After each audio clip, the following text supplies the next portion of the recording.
Welcome to Suman TV. చిన్నప్పుడు కొంచెం కూరలు తక్కువ ఉన్నప్పుడు పాటోళ్ళి చేస్తుండేదండి మా అక్కయ్య. మా అండక్క బాగా చేసేది. కందిపప్పుతో చేసేవాళ్ళు. క్రమంగా అందులో ఏవో రకరకాల చిన్న పన్న మార్పులు చేస్తూ వచ్చారు. మా ఆఖరక్కయ్య అహ్మదాబాద్లో ఉంటుంది కదా, తన రెసిపీ అనమాట ఇది.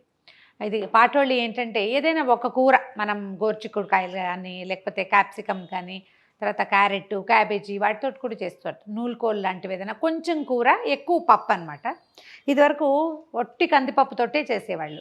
సుందు అంటే మా ఆఖరికి అహ్మదాబాద్లో ఉన్న అక్కయ్య రెసిపీ ఏంటంటే దాని కొంచెం పెసరపప్పు కూడా కలుపుతుంది.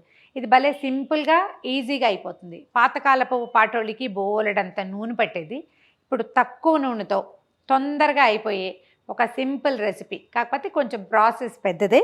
దీనికి ఏంటంటే మనం ఒక నలుగురు ఉన్నాం అనుకోండి ఇంట్లో, నలుగురు మనలాగా పెద్దవాళ్ళు అనమాట, చిట్టి పిల్లలు కాదు, నలుగురు పెద్దవాళ్ళు ఉంటే ఇలాంటి ఒక కప్పు, సెకండ్ కప్ ఉంటుంది కదా, ఈ కప్ సైజుల్లో రెండో కప్ అనమాట, హాఫ్ కప్పు.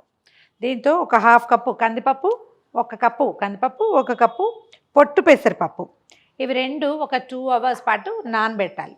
నానబెట్టేసి ఇది పొద్దున్నే చేసేయాలన్నమాట.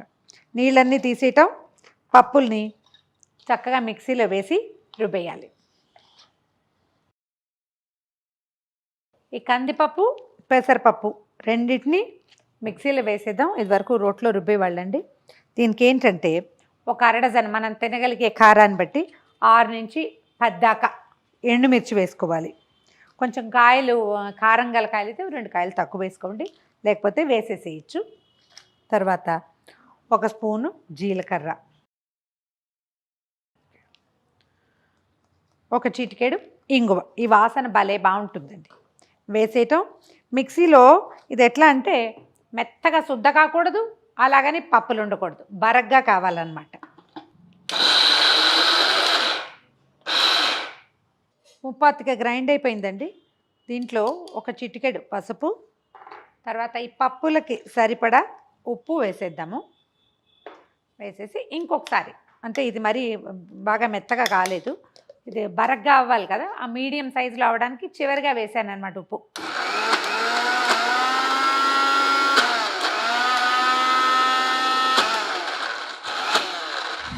చూడండి, కొంచెం బరగ్గా రుబ్బాం కదా. దీంట్లో ఎక్కువ నీళ్ళు పోసి లూజ్గా చేయొద్దు. ఒక పాత్రకి లేదా ఒక ప్లేట్కి కానీ, మనం కుక్కర్ ఏదైనా వండుకుంటున్నాం అనుకోండి, కింద అన్నం పెట్టి పైన ఇది పెట్టి స్టీమ్ చేసుకోవచ్చు. లేదా మనం ఏం పెట్టట్లేదు, ఇదే డైరెక్ట్గా అంటే ఏదైనా కుక్కర్ గిన్నెకి కానీ బౌల్కి కానీ కొంచెం నూనె రాసి ఈ పదార్థాన్ని, ఈ పప్పు ముద్దని ఇందులో వేసేయండి. ఇది అంటుకోకుండా ఉండటం కోసం అనమాట. ఒక చుక్క నూనె రాసి వదిలేయటమే. ఇందులో మనం పెసరపప్పు వేయటానికి మెయిన్ కాజ్ ఏంటంటే, ఒకటి కమ్మటి రుచి, రెండోది ఇది ఉడికిన తర్వాత చక్కగా విడిపోతుంది. కందిపప్పుకి విడిపోయే గుణం తక్కువ, శుద్ధలా ఉంటుంది. కానీ ఈ పెసరపప్పు మాత్రం ఆరిందంటే చక్కగా రవ్వగా విడిపోయి వచ్చేస్తుంది. అందుకని మనం పెసరపప్పు దట్టు పొట్టు పెసరపప్పు వేసుకున్నాం. ఒక కుక్కర్ కానీ ప్రెషర్ ప్యాన్ కానీ లేకపోతే ఏదైనా స్టీమర్ ఇంట్లో ఉంటే అదైనా సరే పెట్టేసేయండి. ఈ పప్పు ముద్దని స్టీమ్ చేసేద్దాము. కుక్కర్లో పెట్టేయండి. జనరల్ స్టీమ్ అంటే మనం ఇడ్లీలాగా కాకుండా కుక్కర్లోనే ఒక విజిల్ లేదా 2 విజిల్స్ రానివ్వచ్చండి, ఏమి ఇబ్బంది లేదు. స్టవ్ కొంచెం హైలో పెట్టండి. 2 విజిల్స్ వచ్చాక ఆపేసేయండి. ఇది చల్లారిపోయిన తర్వాత మనం అప్పుడు పాటోళ్ళి ప్రాసెస్ స్టార్ట్ చేసుకుంటాం అన్నమాట. మనం ఇందాక స్టీమ్ చేసాం కదా కందిపప్పు పెసరపప్పు మిశ్రమం రుబ్బి, అదిగోండి అది ఇలా అయింది. దీన్ని ఏంటంటే ఇంకా ఎంత చల్లారనిస్తే అంత బాగా వస్తుంది. పప్పుని ముద్దలాగా వేస్తే కొంచెం ఇలా సుదలా వస్తుంది. అదే మనం ఏదైనా పళ్ళెంలో కొంచెం ఇడ్లీలాగా కాస్త అట్లా పరిచి పెట్టామనుకోండి, పెద్ద కుక్కర్ అయితే స్టీమ్ బాగా అవుతుంది. చిన్న ముక్కలుగా కూడా కట్ చేసుకోవచ్చు. మన వెసులుబాటుని బట్టి చేసుకోవటమే. ఏదైనా ఒక పెద్ద మూకుడు పెట్టుకుందాము. దీంట్లో ఏంటంటే ముందు తిరగమాత వేయటం, క్యాప్సికమ్ ముక్కలు ఒకసారి మగ్గనిచ్చి అప్పుడు ఈ పప్పు ముద్దను కూడా వేసేస్తామన్నమాట. భలే డిఫరెంట్గా ఉంటుందండి, ట్రై చేసి చూడండి. మా చిన్నప్పుడు అయితే అరటి పువ్వు పాటోళి ఒకటి చేసేవాళ్ళు. మా దొడ్డబాలు పెద్దమ్మని ఒక పెద్దమ్మ ఉండేవారు, భలే బాగుండేది, చాలా రుచిగా ఉండేది. ఇవేమైనా మరి తమిళ రుచులేమో మరి తెలీదు, బాగా నా చిన్నతనం నుంచి మా ఇంట్లో చూస్తూనే ఉన్నాను నేను. ఇది పచ్చిపిండి అయితే కనుక, అంటే మనం రుబ్బిన పిండి అయితే ఇంక కొంచెం ఎక్కువ నూనె పడుతుంది. ఇప్పుడు అంత వేయం, కొద్దిగా ఒక మాదిరిగా వేసుకుంటాం. అవసరమైతే అడుగంటుతోంది అనిపిస్తే ఒక చిన్న 1/2 స్పూన్ నూనె వేసుకోవచ్చు. నూనె కాగాక ఒక 1/2 స్పూను మినపప్పు, ఒక 1/2 స్పూను ఆవాలు కూడా,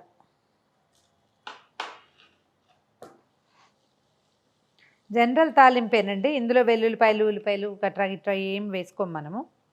మినపప్పు, ఆవాలు వేయటము, తర్వాత ఏమో కొంచెం ఎండుమిర్చి, కాస్త కరివేపాకు, ఇంగువ, చిన్నగా ముక్కలు విరిచిన ఎండుమిర్చి వేస్తున్నాను. అంటే మనం పిండిలో ముద్దలో వేసాం కదా, అయినా కూడా పైన తాలింపుకి వేస్తే అందంగా ఉంటుంది, అందుకని. ఒక చిటికెడు ఇంగువ, తర్వాత కరివేపాకు. ఇప్పుడు తరిగి ఉంచుకున్న క్యాప్సికమ్ ముక్కలు వేసేయండి ఇందులో. క్యాప్సికమ్కి చాలా వేగక్కర్లేదండి, ఒక 5 నిమిషాలు ఉంటే సరిపోతుంది, సింపుల్గా మగ్గిపోతుంది కదా.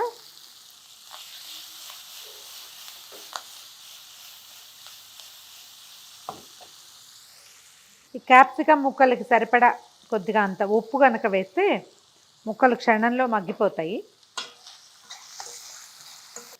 క్యాప్సికమ్ ముక్కలు రంగు మారిపోయాక మనం ఈ పాటోళ్ళి పిండి స్టీమ్ చేసి పెట్టుకున్నాం కదా, ఇది ఇందులో వేసేద్దాం.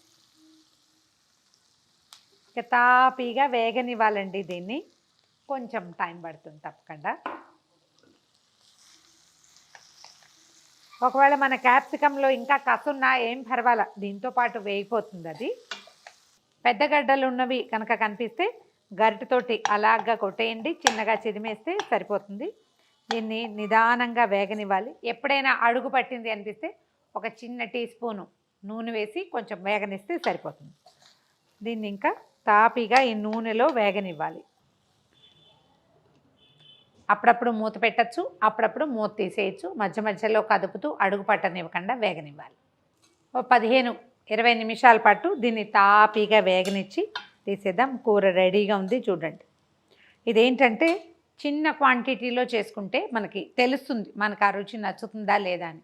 ఒకవేళ నచ్చింది అనుకోండి కంటిన్యూ చేయటం. దీన్ని అలా పొయ్యి మీద తాపీగా ఒక్క చుక్క నూనె వేస్తూ నిదానంగా వేయించాలి. వేపుడు కూరలాగానే ఉంటుంది, మంచి రుచిగా ఉంటుంది. చాలా బలవర్ధకమైన కూరల్లో ఈ పప్పు పాటోళ్ళి ఒకటి. ఏవో రకరకాల కూరలు కలుపుకోవచ్చు.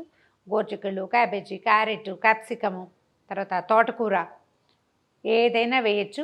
మనకి అరటి పువ్వు కనుక దొరికితే ఎక్సలెంట్గా ఉంటుంది. తీసేద్దాం. వేగిపోయింది, చాలా మంచి గుమగుమలాడుతుంది, బ్రహ్మాండంగా వాసన మాత్రం వస్తుంది. ఉప్పు సరిపోయిందో లేదో చూసుకోండి. మీరు రుచిని అనుసరించి ఒక చిటికెడు ఉప్పు చల్లుకుని దించేసుకుంటే సరిపోతుంది.